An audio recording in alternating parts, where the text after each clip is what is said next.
ഇന്ന് നമുക്ക് വെണ്ടയ്ക്കയും തൈരും കൂടെയുള്ള ഒരു കോമ്പിനേഷൻ നോക്കിയാലോ. സാധാരണയിൽ നിന്ന് ഒരു മാറ്റം.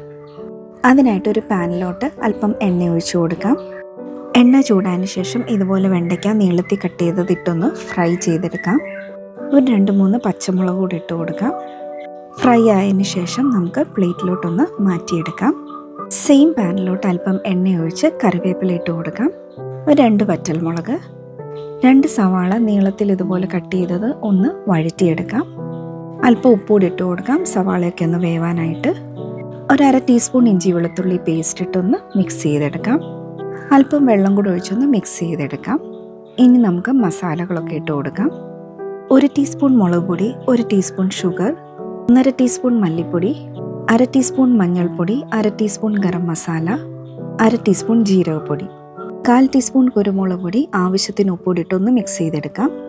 ഇനി ഒരു ബൗളിലോട്ട് 1/2 കപ്പ് തൈര്, 2 ടേബിൾ സ്പൂൺ കടലമാവ് ഇട്ട് നന്നായിട്ടൊന്ന് മിക്സ് ചെയ്തിട്ട് ഈ മസാലയിലോട്ട് ഇട്ട് കൊടുക്കാം. നന്നായിട്ടൊന്ന് മിക്സ് ചെയ്തെടുക്കാം.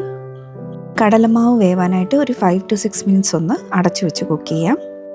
അതിനുശേഷം ഫ്രൈ ചെയ്ത് മാറ്റി വെച്ച വെണ്ടയ്ക്ക ഇട്ട് കൊടുക്കാം. നന്നായിട്ടൊന്ന് മിക്സ് ചെയ്തതിന് ശേഷം ഗ്യാസ് ഓഫ് ചെയ്ത് അല്പം മല്ലിയിലയും കൂടി ഇട്ട് നമുക്ക് സെർവ് ചെയ്യാം. ഇത് ചപ്പാത്തിയുടെ കൂടെയും ചോറിൻ്റെ കൂടെയും ഒക്കെ നല്ലതാണ്. ഇങ്ങനെ ആരും ട്രൈ ചെയ്തിട്ടില്ലെങ്കിൽ ഒന്ന് നോക്കണേ.